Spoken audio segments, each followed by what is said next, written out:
ভারত পাকিস্তানের ক্রিকেট ম্যাচকে এশিয়ার biggest rivalry বলা যাবে কিনা সেটা নিয়ে কিন্তু আমার মনে অলরেডি প্রশ্ন উঠতে শুরু করেছে। তার কারণটা কি জানেন? লাস্ট 7টা ম্যাচ হয়েছে পাকিস্তানের সঙ্গে টি-20-তে, সেখানে ভারত 7-0 এগিয়ে আছে। অন্যদিকে যদি এশিয়া কাপের কথা বলেন তাহলে এখনও পর্যন্ত ভারত এবং পাকিস্তানের মধ্যে অল ফরওয়ার্ড মিলিয়ে মোট 14টা ম্যাচ হয়েছে, যার মধ্যে ভারত 11টা জিতেছে, পাকিস্তান 3টে জিতেছে। তাহলে এবার আপনিই বলুন যে এই ম্যাচটাকে এশিয়ার বিগেস্ট রাইভালরি তকমা দেওয়া কি সত্যিই উচিত? যদিও এই ম্যাচটাতে ভারতীয় কোনো ফ্যান এই আশঙ্কাটা করেনি যে ভারত এই ম্যাচটা হেরে যেতে পারে, কিন্তু এটা কি কেউ ভেবেছিলেন যে মাঠের মধ্যে দুই বন্ধু, দুই পাঞ্জাব তনায় এরকম তাণ্ডব নৃত্য শুরু করবে? আমি কিন্তু সত্যিই ভাবিনি। বিশ্বাস করুন, এই ম্যাচটা দেখার পর যখন সেকেন্ড ইনিংসে ভারত ব্যাট করতে নামলো, আমি সত্যিই ভাবিনি যে মাঠের মধ্যে দুই বন্ধু এরকম এক তাণ্ডব নৃত্য চালাবে। প্রথম ইনিংসে যখন পাকিস্তান ব্যাট করছিল তখন ভারত বেশ কয়েকটা ক্যাচ মিস করেছে, যেটা ভারতীয় ফিল্ডিংয়ের ভীষণ দুরবস্থা শুরু হয়েছে, যেটা সেই ইংল্যান্ড সিরিজ থেকে এই ঘটনাটা ঘটে আসছে। এবং এখানে অভিষেক শর্মাই যেভাবে দুটো ক্যাচ মিস করলো ফারহানের, সেখান থেকে সে 45 বলে 58 রানের একটা দুর্ধর্ষ ইনিংস খেলে গেল।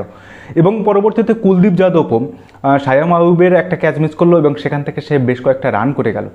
এই যদি ঘটনাটা বলেন, তবে এই সময় মনে হচ্ছিল যে পাকিস্তান কিছুটা ফাইট দেওয়ার চেষ্টা করছে। ভারতের বোলিং খুব একটা ভালো হয়নি, বিশেষ করে জসপ্রীত বুমরার বোলিং। আর আজকের এই ম্যাচে জসপ্রীত বুমরাকে টোটালি অফ কালারে লেগেছে। প্রথম 3 ওভারে 36 রান খেয়েছে এবং লাস্ট ওভারে 9 রান মিলে টোটাল 4 ওভারে 45 রান খেয়েছে, যেটা জসপ্রীত বুমরাকে মানে বেসিক্যালি এরকম জসপ্রীত বুমরাকে আমরা সচরাচর কখনোই দেখিনি।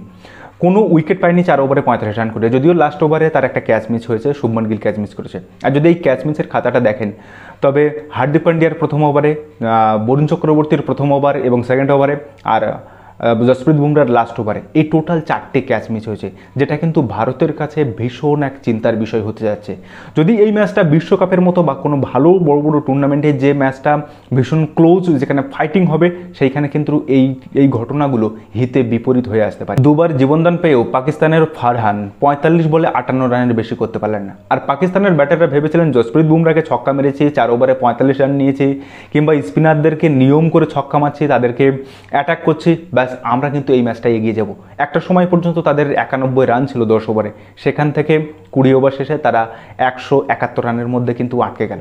আর এইখানটায় মাঝের ওভারে স্পিন জাদুতে কিন্তু পাকিস্তানের ব্যাটাররা হাঁসফাঁস করতে থাকলো।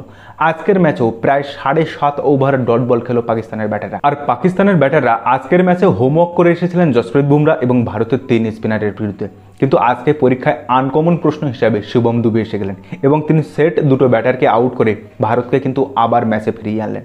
তবে 4টে ক্যাচ মিস এবং স্লো ওভার রেটের কারণে লাস্ট ওভারে হার্দিক পান্ডিয়ার যে ওভারটাই, সেই ওভারটাই কিন্তু এক্সট্রা একটা ফিল্ডার 30 গজ বৃত্তের মধ্যে রাখতে হয়েছিল, 5টা ফিল্ডার রাখতে হয়েছিল। ফলে এই ম্যাচটা খুব ওই ওভারটা কিন্তু খুব টাফ হয়ে গেছিলো এবং যার কারণে ওই ওভারটাতেও ভারত অনেকটা রান খেয়ে যায়। এবং লাস্ট 3 ওভার যদি ধরেন, তবে লাস্ট 3 ওভারে ভারত 40 রান খেয়েছে, যে কারণে রান কিন্তু 171 গেছে।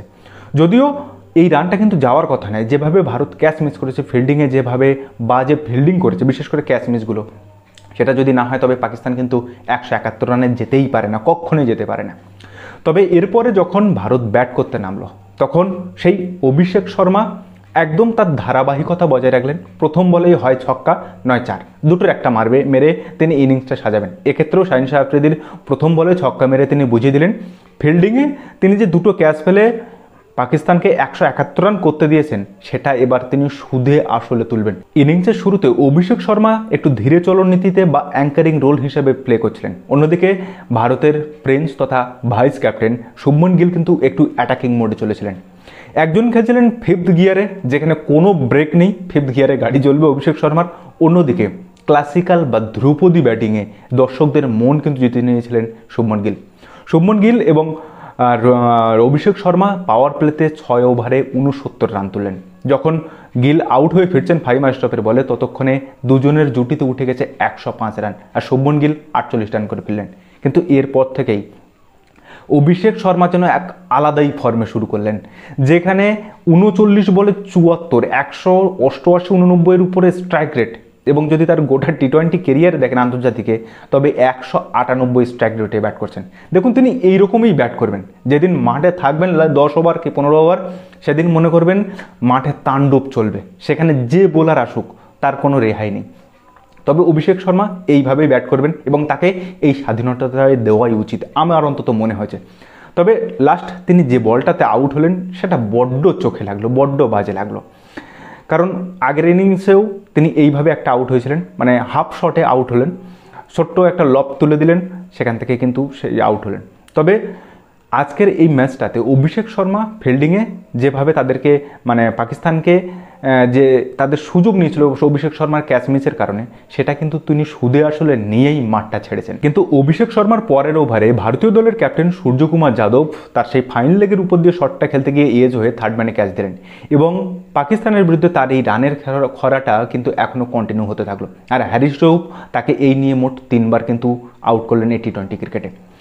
এবং এরপরে সঞ্জু স্যামসন এবং তিলক বর্মা যেন একটা স্ট্রাগলে নেমেছেন যে কোন পিচে খেলেছে।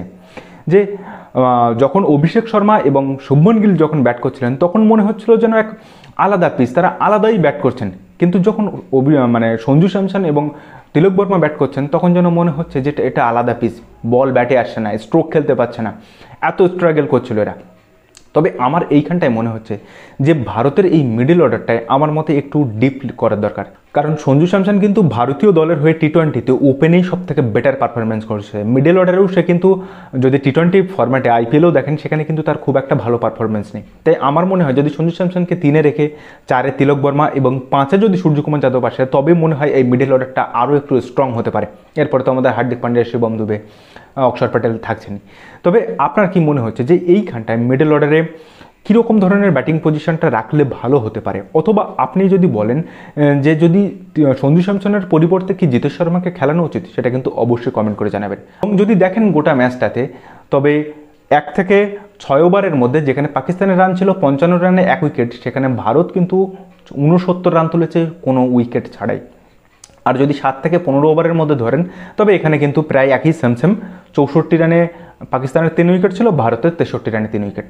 আর লাস্ট 16 ওভার থেকে 20 ওভারের মধ্যে সেইখানে পাকিস্তান তুলেছিল 52 রানে 1 উইকেট, ভারত 19 ওভারের মধ্যে রানটা তুলে দিয়ে 6 উইকেটে ম্যাচটা জিতে নিয়েছে। তো এই গোটা ম্যাচটাতে দেখে আমার যেটুকু মনে হয়েছে যে ভারতের ব্যাটিং তো দুর্ধর্ষ হয়েছে, যে কারণে ম্যাচটা আমরা এত ইজিলি জিতলাম, কোনো আস্কিং রেট 8-এর উপরে কখনোই যেতে দিইনি। আর এই গোটা ম্যাচে যদি পাকিস্তানের বোলিং দেখেন তবে দুটো প্লেয়ারের মাত্র বোলিং ভালো হয়েছে, তবে আস্কিং রেট সে 6-7-এর উপরে। হ্যারিস রউফ 4 ওভারে 26 রানে 2 উইকেট এই যা। আর ফাহিম আশরাফ প্রথম 3 ওভার ভালো বল করলেও লাস্ট ওভারে দুর্দান্ত মার খেয়ে গেছে, 4 ওভারে 31 রানে 1 উইকেট। তো এই হচ্ছে গোটা ম্যাচের সিনারিও। তবে আমার মনে হয়েছে যে ভারত যদি এই মিডল অর্ডার এবং ফিল্ডিংটা যদি আরও মজবুত করে তবে এখান থেকে কিন্তু ভারত আরও ভালো পারফরমেন্স দেবে। সামনে টি-20 ওয়ার্ল্ড কাপ আসতে চলেছে এবং সেখানে কিন্তু অস্ট্রেলিয়া, ইংল্যান্ড, নিউজিল্যান্ড বা সাউথ আফ্রিকার মতো দলের বিরুদ্ধে এইসব ফাঁক ফোকরগুলো রাখলে কিন্তু চলবে না। এবং সব দিন যে আমার আপার সারির ব্যাটসম্যান বা ওপেনার ব্যাটসম্যানরা যে সবসময় রান করে দেবে সেটাও কিন্তু সম্ভব নয়। কিছু দিন মিডল অর্ডারকে সেখান থেকে বেরিয়ে আসতে হবে। তো মিডল অর্ডারে এই তিলক বর্মার উপর ডিপেন্ড করা সেটা কিন্তু আমার মতে বেশ ভারতের হিতে বিপরীত হতে পারে। আপনার কি মনে হয় সেটা কিন্তু অবশ্যই কমেন্ট করে জানাবেন। তো যাই হোক, আজকের ভিডিওটা এখানে শেষ করছি। ভিডিওটা যদি ভালো লাগে তাহলে অবশ্যই আপনার বন্ধুবান্ধব ও চেনা মানুষের মধ্যে শেয়ার করে তাদেরকেও জানার সুযোগ করে দেবেন। তো দেখা হচ্ছে পরের ভিডিওতে, ততদিন ভালো থাকবেন, সুস্থ থাকবেন আর অবশ্যই নিজের খেয়াল রাখবেন। আর হ্যাঁ, আমাদের চ্যানেলটা সাবস্ক্রাইব করতে যেন ভুল করবেন না, আর হাইপ বাটনটা অবশ্যই প্রেস করবেন। ধন্যবাদ।